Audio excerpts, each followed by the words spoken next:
Yeah, welcome everybody. Nice to have you here. If you want, you can come a bit more to the front so you see better and hear better maybe. So nice to have you here. Welcome. My name is Tilo Bonow. I'm the founder and CEO of Piabo Public Relations. We are the leading technology PR company in Europe.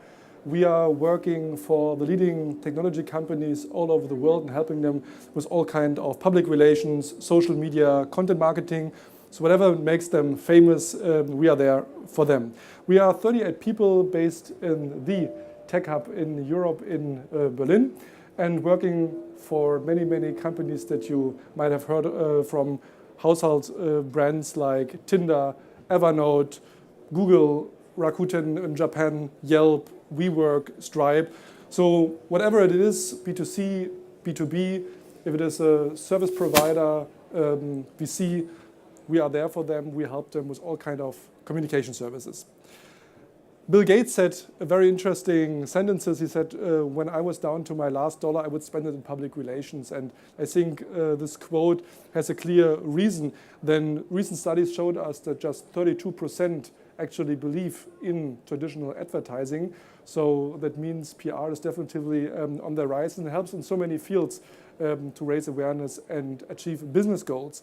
And in the end of the day, there's also a great return on investment, because if you look at the numbers, how much PR can help to leverage conversion rates when you do, for example, an advertising campaign, a TV campaign, the traditional communications campaign, then as you know, maybe as a marketer or a CMO, that often you need 4 or 5 touch points until you make a buying decision. And obviously, PR is a very big part of it. And also when you do a TV campaign or you have a nice web shop, etc., people start Googling about your product. And the more expensive a product is, the more they definitely look and research before. And on the other hand, Ben Horowitz, our friend from Andreessen Horowitz, said this wonderful sentences: a company without a story is a company without a strategy. And you might be curious and say, why one of the most famous VCs in the world talking actually about PR and storytelling? And the reason is very clear, because a good activating and professional storytelling helps every company to achieve a lot of business goals. And obviously investors are very interested in this, because it has effects to the employer branding. You know that we are all in a kind of war for the best talent, so employer branding, being a great brand for employees, is super important. Investor relations, and by the way, it becomes more and more important when you look, not only if you're a public company. In these days, we hear a lot about the ICOs, initial coin offerings, things like that. So a lot more companies will become. We mentioned Bill Gates, and then we have here directly another quote from him. So also here, a lot of more companies will become soon public companies and need even more communication. But also cooperation partners, new clients, suppliers, all these kind of things are super important. And building these kind of brands make then actually the real difference. If you are recognized and people feel that you're just a cup of coffee, or you're Starbucks in the end of the day, right? Or if you're just a bottle of water, or you're Evian. And this is what brand building is about, what PR is about. And when I talk to founders, often they come to me and say, oh, we have to start quickly with PR because Rocket Internet is copying us, and there's another startup in Munich who's doing something similar, we should keep up. But I often say that startups don't compete really with each other, right? They start with a blank sheet of paper, they register a domain, and then actually the problem is that nobody gives a shit what they're actually doing, right? Nobody knows them, and so this is not the biggest fear. The biggest fear is that in the end of the day, nobody cares, and they never see the daylight. And so more and more becomes then important that founders realize we have to find our unique communication point. And it is very funny that when I sit together with entrepreneurs, they are very good in explaining me over hours how great they are and how great the technology is. But when it comes to a unique communication point, they start struggling. What is my company actually about? In this noisy world, and we see it here, how many pitches you see here, etc., what is the one sentences you actually remember about the company, about the brand, about the founder? And this is where it's not about explaining the deepest technology details. It's about saying in one sentence what your company is about. And here comes storytelling in place. Often maybe they are good enough to explain you what they do. They say, oh yeah, I built a marketplace for whatever tech employees, or I'm selling shoes, etc. Wonderful, right? Maybe they're also good in saying how they do it, because usually they have a website or they have an app and etc. So it is also quite similar and comparable, and a lot of competition is around there. But also when you hear all the pitches, often you miss the point why they're actually doing it. And the why, this is actually the storytelling, and this is where it makes or breaks. And when you see big successful companies, but also startups, where you wonder, why is this guy always in the press? Why is he always getting in the interviews? Because they had their unique communication point, and they had an actual great story. And this is super, super important. And I really find it very, very funny what founders actually think what is actually a story, right? So often it comes, oh yeah, we found a startup and that's so amazing, etc. I said, yeah, but in Berlin there are hundreds of startups, thousands of startups. Just having a startup is definitively not storytelling, right? And so when they then starting to tell me their vision, the vision, I mean, it's like I could have the same vision and say I want to change the world, I'm so innovative, I'm so great. That definitely has also nothing to do with storytelling, and has nothing to do what I mean with a unique communication point. And also raising money, I mean, this is something when you talk to technology editors, they get every day a press release that they're making joke and say, you could also make a template and say A invests in B, right? And when you not even raised, what about 5 million, 10 million, that is kind of significant for the industry, it is useless. It has nothing to do with storytelling. And we had this also running gag in Berlin as Ashton Kutcher started investing in the first startup. Obviously, it was interesting. Everyone's writing about, oh, this big Hollywood celebrity is now starting investing. And then he invested in the second startup in Berlin and said, oh, nice. Obviously, he's interested in Berlin and startups. And then he invested in a third startup, and nobody cared anymore, right? So this is not sustainable storytelling. This had nothing to do with a unique communication point, but I think we can change that, and I think there's a solution for that. And the solution is the traditional hero's journey, and this hero's journey is something that everyone should be able to tell and think about what is his own story. And the hero journey, as you might know it, sorry, other way around, is a very simple circle that obviously starts with the call to adventure. There are then often, when you see the miracles, the fairy tales, some supernatural aid. So in our world, it would be maybe then the VC, right? The supernatural aid. And obviously, there are a lot of things that happen. And obviously, there are problems. Maybe they lose a co-founder, or the technology is delayed, things like that, right? So there are a lot of problems. But then often, there is then, if they're not got bankruptcy, a new kind of new start, restart, rebirth. We see this right now with SoundCloud happen, right? Big successful company, a lot of supernatural aid, etc. But then problems start beginning, etc. But now they have a new CEO, and now it starts again. There are a lot of examples with Uber, etc. It's very funny when you really think about this circle. You can literally take every company and go through this circle, right? Microsoft was also a couple of years ago said, oh, Apple will kill them. They were not relevant anymore. Now everyone says, oh wow, that's the new kids on the block. Look at this beautiful new software, etc. But the problem with this circle is that every founder loves to talk about this. This is for founders mostly storytelling, but forget that this is actually a thing that most of people know, right? This is the problem, that everyone wants to talk about this part. But storytelling is actually about the whole circle. It's also about to tell a journalist, say, actually, I thought I raised a lot of money. I had this wonderful idea. I hired 30 people. Everyone laughed us. But then this one thing happened, right? My co-founder, whatever, left the company. Then we had a problem with our technology. I had to let go 10, 20 people. Then I thought, shut I down? What should I do? Then I had to walk, whatever, with my children. Then I came up with this one idea, and I thought this could be the solution, this new product idea, contact, etc. that I met maybe at the NOAH conference. That changed the whole story, and now we are there. We have doubled in revenue. We doubled our employees, etc. Right? So this is storytelling, and not just saying everything is brilliant and innovative, and that makes the heartbeat. And sometimes it starts with very simple things, right? You all know from business reasons the famous SWOT analysis. You can use this for storytelling too, because if you are clearly aware what your strengths, what your weaknesses, what the opportunities and threats, then you actually have the foundation, the framework for a great storytelling. and also in preparation for a potential interview with the journalist, that you're not surprised that they're asking you maybe also a negative question or a question that you might not that much like. That's a great preparation. And one thing when you have created your story and then think about, okay, how can I go?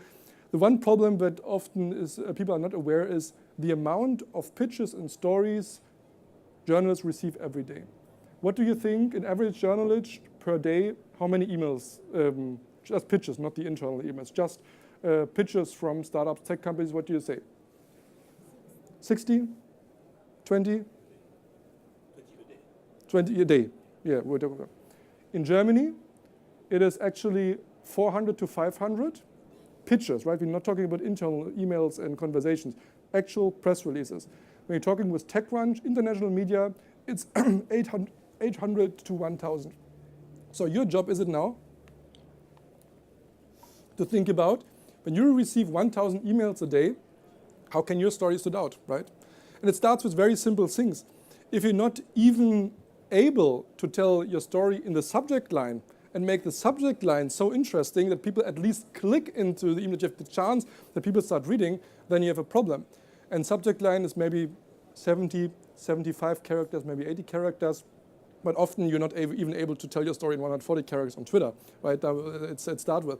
And often people are writing then when they send an email to the journalist in the subject line, press release, or for immediate release, things, right? Totally useless, right? But it starts with these little things where problem occur, why a story is not told and nobody will see it.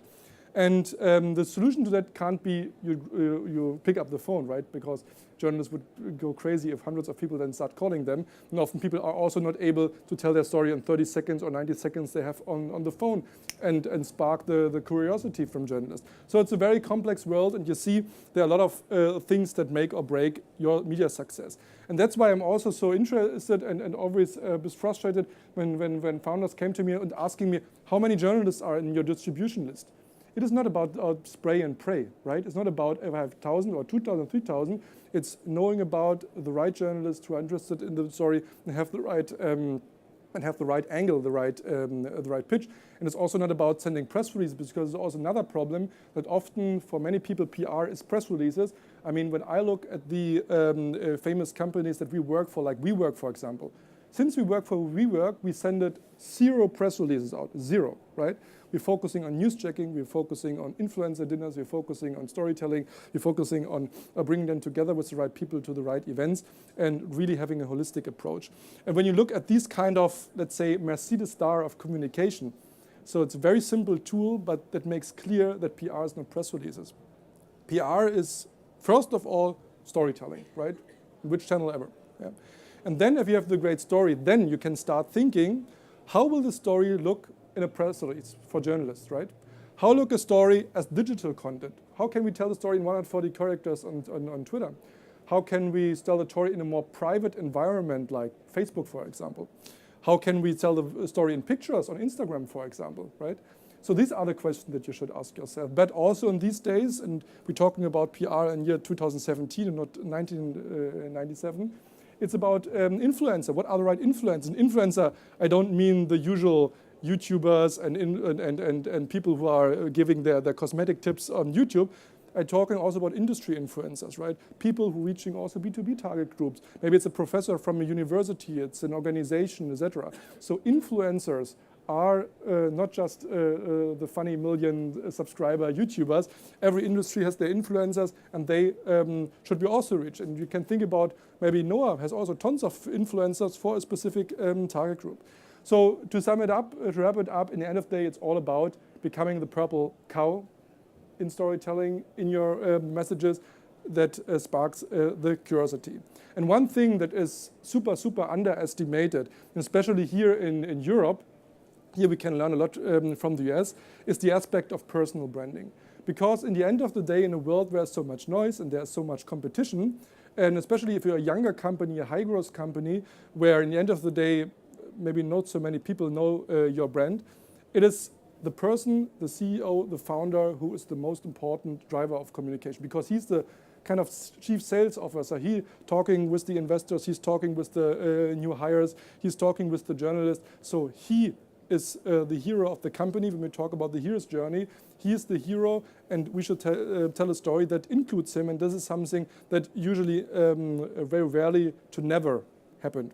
And when you think about personal branding, often people say, I want to let my product speak, or a company is so great, or employees. But that's bullshit, honestly, right? Because in the end of the day, nobody cares about the product. People care about people. People are interested in people, not in technology products. And when you think about recognition, reputation, and respect, it's very clear that these 3 R's are the foundation of a great personal branding. Recognition, obviously, that you say, and there are sometimes when you see people who recognize, say, oh, that was the guy with the red sneakers, or it was the guy who had this funny eyeglasses, right? That's other thing that you remember, and not people who are everyone look the same. Reputation, industry respect. I'm very surprised how many data are available often in companies that are used to zero, so you can very easily position yourself also as an expert and use market knowledge to do this, and obviously also the industry respect. And it has the reasons why people like Steve Jobs are, often people make jokes about it, right? But in the end of the day, this is also personal branding, right? Have a consistent look and feel and messaging, right? This is also part of the game. And often people say, yeah, but it's not about me, it's about the company, etc. But don't forget that the personal brand adds a lot of value also to the corporate brand. And for me, it's really a leadership requirement, because what is one example with Jan Beckers, he is not the greatest speaker on earth, right? He's not the most charming person on earth, and he forgives me, we are friends, I can say this. But what he knows is that it's all about the best people. He uses his personal brand and his PR very strategically to attract the best possible people. He talks about working culture in the media. He talks about the company culture, etc. That's what he is doing, because he knows that he relies on people. And you see how many wonderful people he recruited, Caroline Garbo, etc., other wonderful leaders. I'll take another example from Groupon, the CEO, Andrew Mason. As he came to us, we talked about his strategy and entering the German market. We talked about B2B a lot, because I said, Groupon, that's a B2C brand, right? You sign up, you want a coupon for a restaurant, things like that. Why are we talking about B2B? He said, yeah, B2C is not our problem, right? It's easy to get coverage there, etc. My problem is the CMOs, the leaders in the marketing world. They should know that Groupon is an amazing sales channel, and this is something that's valuable to their brand. So for me, it's much more important to be on the front cover of the leading Adweek, V&V in Germany, etc. It's for me much more important that the people who are responsible for the brand, in the end of the day, the people who then decide if we do a campaign or not. So interestingly, Groupon, everyone will say it's clearly a B2C and consumer-focused company. For them, from a PR perspective, B2B much, much more important. So also here, it's important to be purple cow, yellow umbrella, whatever, to achieve this goal. And one tool, what is often, and I'm very surprised, but it costs nothing, and everyone from you could use it starting it tomorrow, is usually never used either by agencies or internal communication teams, is news checking. And what news checking actually means is very simple. A news starts at one specific point. Let's for example, there's the NSA scandal, right? So email security, whatever, there's hackers, whatever. Whatever the story is, every day there are stories with press releases, without press releases. And then the interesting question is, and it's the only question that you should ask yourself, what can I contribute to the story? I may be an expert in security. Maybe this is another story, for example, let's say whatever, autonomous driving. Maybe my company is doing something in this space, right? Whatever it is, it doesn't matter. It's in every industry. If you're a service provider, if you're B2B, B2C, it doesn't matter. There are always everyday topics in news where you said, I had an opinion to this. I have something to say about it. Backed by data, backed by personal interest, whatever it is. And the thing is, you can easily, with Google, for example, have these kind of keywords, get a news alert when topics that are relevant for you and your community popping up and coming into your inbox. The only thing what your job is to quote a little statement, and if you have a professional team, they can do obviously an infographic and do it a bit more nicer, and send it to the relevant journalist. So you have a distribution list with the most relevant journalists who are covering these topics, and then send it out. And it can lead to tremendous success. So for example, we worked for a company called Applause, which is the leading mobile analytics company in Boston. And what we did with Applause was, as they're focusing entirely on mobile and on apps and testing, we thought to them that on one day, Apple will announce the Apple Watch, right? And we should be prepared. So what we did is we take the CEO and wrote a content piece that what are the 10 tips that you should be have in your head when you program, engineer an app for the Apple Watch, because it's obviously different requirements, just a small display, etc. So in the moment where Apple said, we doing the Apple Watch, we pressed our button and sent it out this content piece. And when you Googled at this time Apple Watch expert or things like that, he was the only one who showed up who had content out there. And they made tremendous amount of money. So our little PR retainer was nothing against they get an inquiries because everyone wanted to have them as the expert for the Apple Watch at the end of the day. And when you think, oh, that's very B2B and that's not relevant for us, I mean, you can turn every story also into B2C story. We had, for example, Evernote, the CEO from Evernote, we made a story for the same reason as the Apple Watch came out about if maybe the Apple Watch is unpolite, what means for the society, when now not just our telephone rings and beeps, also our watch always vibrates and makes noise and light flashes, etc. So there was a whole article in one of the major newspapers in Germany about the potential that it may be unpolite or not nice in a dating environment to wear the Apple Watch. So you see, every story can have different target group and has different target group, and it's also our job to find out what actually is the target group and to create a story that is really tailored for this target group. I'll give you another example. There's an app out there called Victor. Victor is an app on their mobile phone where you can use and order a private jet. I'm sure every one of you have already ordered a private jet with an app, so nothing new for you. But the interesting part for this app is it's obviously a very high-priced product that you sell via an app, right? So it's a couple of €1,000 to order a jet.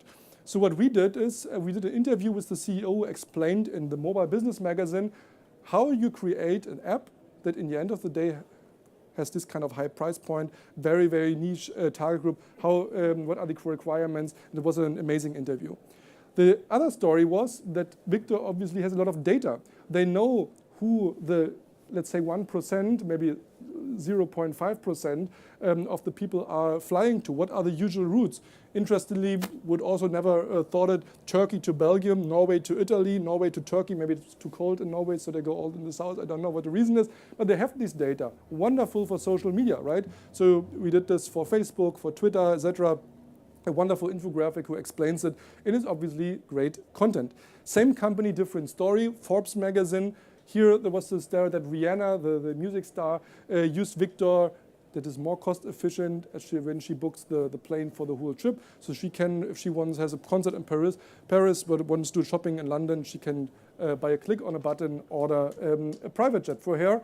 And then we did in a major business publication, Bilanz in Germany, a story about, is this a new trend to order now not via a broker or the traditional airlines, a jet, Lufthansa, etc. Is it maybe a trend now that we all order our private jet, like the Uber in private jet? So you see, it's one company, but different stories, completely different target groups. And it is not that complicated to create these graphics, right? I mean, when you think about a graphic designer, maybe it costs 600, 700, 800 on a daily rate. So it's really not that complicated to use data that you already have, make it in a nice infographic and play it out to the media. And one important thing when we're talking about target groups and focus is also to find the right media with the right value for your company. We worked for a company called Just Book, which is an instant hotel booking app like Hotel Tonight in the US. And the founder was very keen to go in the Bild setting. Bild is like one of the major boulevard media in Germany. And 12 million readers, very big outreach. And we said, actually, we don't believe that this is the right target group because people who book instantly a hotel maybe are salespeople, they need a smartphone like an iPhone, right? So that's a very special target group who really books instantly on the same day a hotel. So she said, no, I want to be there. There are 12 million readers, that must be great. So we had an article there. And it was actually 0 outcomes. He was said, oh, PR doesn't work. I want to cancel the contract. That's you didn't did a good job. Said, give us 3 months more. We show you what we would do.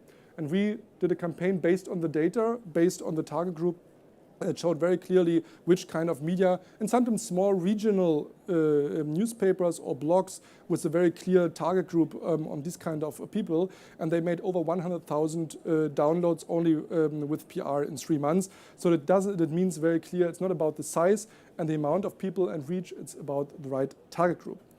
And in the end of the day, it's not only about the target group, it's also what happens. Is there actually an engagement? So when we talk about engagement, it means that PR, and I talked about return on investment, should obviously earn their money back. And often for companies, we do a kind of ad equivalence value, that we benchmark the ad equivalence value against the PR budget, and usually PR always outperforms that. But most importantly, what we have to remember is that PR should have the goal to reach the heart and minds of the people. So it's much more important that a couple of great journalists know about you, like you, love your brand, are really familiar with, than having a spray and pray approach. I'll give you one example. There was a company in Munich called Stylight, and they called and reached out and said, we're doing this nice shopping portal, and it's so great, and we have such a wonderful usability, etc. So can you help us with PR and send a press release? I said, no. Because what should be right? That we have a great, that you sell fashion and that it's a great usability. What says that, right? You're 1 out of 1,000 press releases a day. What is actually the story? And then we thought about, is there maybe a different way how we can motivate journalists to go to the portal? And if the usability is actually that great, they can experience it. So what the idea was is to partner with a very famous glove company in Germany called Röckel. They're doing leather gloves. What we did is we said, we don't send out a press release in traditional way. We do a press release, and we explain it, but we send it physical. And with the package, the journalist gets 1 glove. And as you can imagine, 1 glove is simply useless. And the idea was that the second glove is on the portal. You can see it, buy it, and get it shipped. So everyone had to make the whole process. There was a conversion rate from 95%, right? Even Vogue, everyone did it. So this is something, has nothing to do with money. It's just something to do with brain beats budget. And often, when we're talking about emotional stories, it's also obviously guerrilla activities, right? So there was an app out there, back in there was like YouTube with paid videos. So the idea was you pay for the videos that you're saying. What we did, we created a video where you saw that this car fall down of the heaven, but we created actually this picture, it's not fake. We really created it in the most famous place in Berlin at the Potsdamer Platz, and made this kind of crime scene a banner there, and cut the car in the half, and created it just to create a very emotional picture and to tell everyone, if you want to see the video how this happened, go to this portal. And it obviously, as it was very emotional, created a lot of buzz. And just to say, everyone wants to have a viral campaign, everyone wants to have a guerrilla stunt.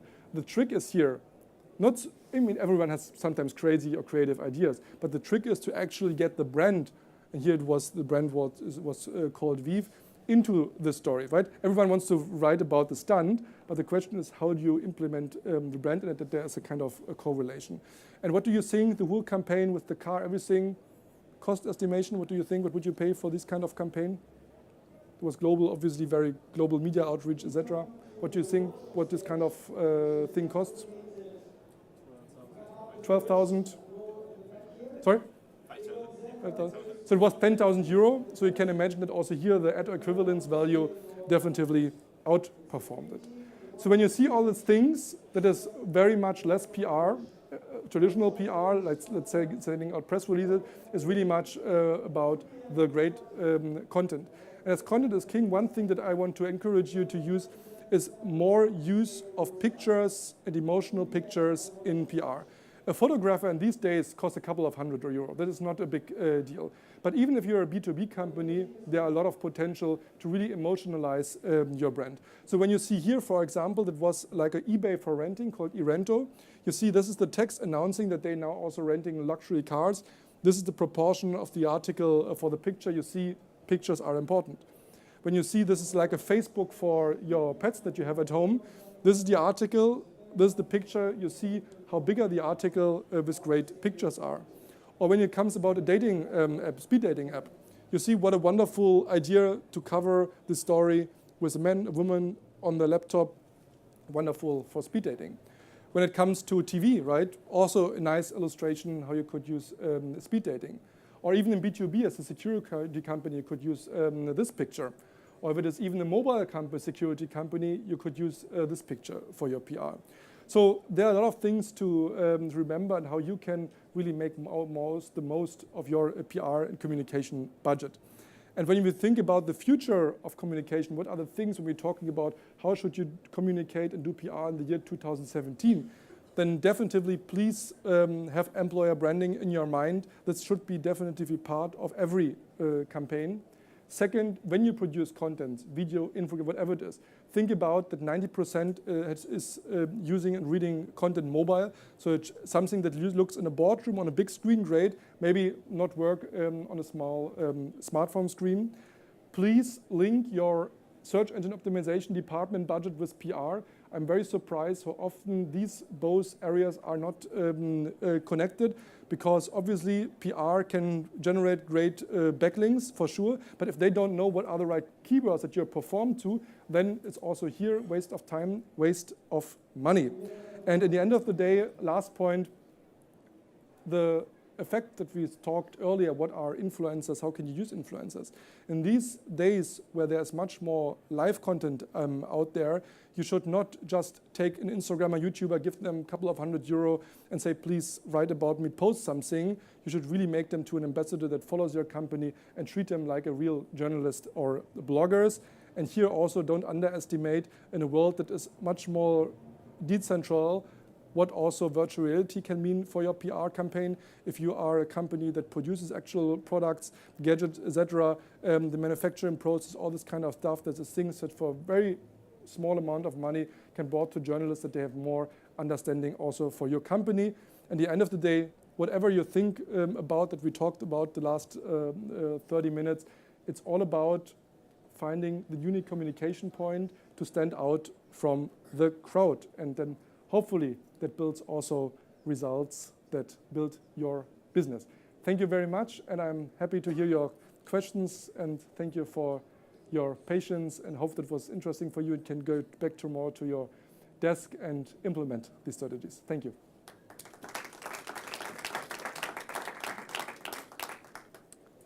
Any questions from the audience? Anything that you want to ask, please? Can you elaborate on the SEO and PR? SEO? Yeah. I mean, the thing is that in most companies, there are two departments. There's the PR department, marketing, search engine optimization, paid, etc. So it's very separated. But what I see and what we see in all the campaigns, SEO is in the end of the day about backlinks and great content. And content is obviously the DNA and the heart of PR. And the backlinks that PR can bring you from great media outlets, great online magazines, etc., that usually you can't buy them, right? That is, in the end of the day, PR. So that means on the one hand, your PR team should be trained that they understand the importance of SEO and backlinks, so that they maybe call the journalist and say, hey, thank you for the article, but it would be great if you could set a link. On the other hand, they should know which kind of keywords you're optimizing your campaign on it, because they are definitely intersect. You could easily, when they write a press release, a guest article, whatever it is, they could easily also use these kind of keywords in their content that they're producing. So there is an absolutely must to link them. But I ask 90% of the companies, that's totally different topics. They don't even talk each other, maybe don't even know from each other. Can you say a bit louder? Sorry. Your presentation was very interesting. My question is, you're based in Germany. Yes. If a company would hire you here in the UK, would you be able to do what you do in Germany here? Yeah, so we are personally focused on Germany, also Switzerland, but obviously we know like-minded boutique agencies that we work with here also in UK and 50 other markets around the world. So we partner with 50 partner agencies around the world where we can be like a hub or lead and then managing globally. We do this for many brands. We have always also a great network of freelancers around the world. If it's just whatever, one press release or smaller campaign, we say, oh, I don't want to hire in every country a big agency. So there are different solutions. But yes, I mean, if you need recommendations, I'm happy to help. You mentioned you work with ICOs. Yes. The newest funding on the block. Yes. Can you talk a bit about how that process works? Since in some cases it's an idea or kind of work in progress technology. I mean, it's not a work in progress. Yeah, I mean, every technology is work in progress, right? I mean, it is part of the game. But what we see is that communication in the ICO process is obviously like you do an IPO, right? So, I mean, in the end of the day, you're talking to the public audience. It's very important to build trust, build confidence, and especially in these days where you hear also so many negative stories about ICOs, and it gets worse and worse, and there are the first articles about there's a Justin bubble and how serious is that. So communication plays a very, very crucial part, right? And you see, especially there's a lot of media attention on these topics. On the one hand, you see tons of companies who are doing these kind of ICOs and making ridiculous amount of money. And on the other hand, you see the media who gets more and more skeptical about it. So especially here, having a very clear professional strategy. For example, there's soon from Simple Token, from Jason Goldberg, the founder of Fab.com, who launches a platform in this field. So there are professional and serious players, but there are also tons of people who are just trying to tricking the system. So especially here is communication, professional communication is super, super important to manage the relationships to the stakeholders and manage the relationship with the press, with the bloggers, with the audience, and building communities. And this is obviously other mechanisms at the traditional IPO. But this is something where we personally, I guess from our own experience, get tons of inquiries because everyone wants to do now an ICO. But it's, in terms of PR, a very, very fragile thing. So that's I will soon publish an article about it because we think right now a lot of it because we see a lot of sun and rain at the same time. You talked about SWOT analysis. Yes. Yeah. Telling stories. Yes. What is your weakness? Oh, I have many weaknesses. There's in the agency, not your personal. Not eating chocolate. I mean, I think every. But what is the weakness of your Yes, agency? I mean, I think in every service provider in these days, especially consulting, have the problem that there's always a lack on great talent, right? So we talked about the war of talent, and obviously we have the very, compared to many other service providers and agencies, we want to work really with the best senior people, right? Not just giving you some interns and say, hey, have fun. That's why definitively staffing is, in all agency I know, a big weakness that you never get enough people. There's enough business out there, so it's not a problem when it comes to sales. The problem to really find the smartest people, and especially when you work in technology. I mean, we talked about ICO, right? Ask around there at agencies, as consultancies, how many people really can explain what an ICO is, what it means, how the industry looks like. It's not just that you need a PR consultant. You need someone who can do developer relations for GitHub, who can explain why Stripe is the best solution for developers, explaining at the same time why Silicon Valley Bank is a great firm to work with, or now explaining why this ICO from this company is worth to give attention. So you need a very much knowledge. I mean, everyone wants to do PR for Tinder, right? Because they think, okay, I mean, it's an easy game. Also here there are tricky parts, right? And when it comes to positioning and also a lot of storytelling things. But especially here in our audience, when it comes to technology, there are so many layers and so much knowledge that you need that it's really all about the people. It's a people business, and when a people business, always the people are then also the weakest part. But we see it positive. I mean, we personally have a great brand and attract great talent, but I see that in general in the industry it's a big weakness. Yeah. Okay, we have to stop now, but I'm happy to answer, thank you, all questions also one-on-one, and please feel free to come to me. Thank you. Thank you.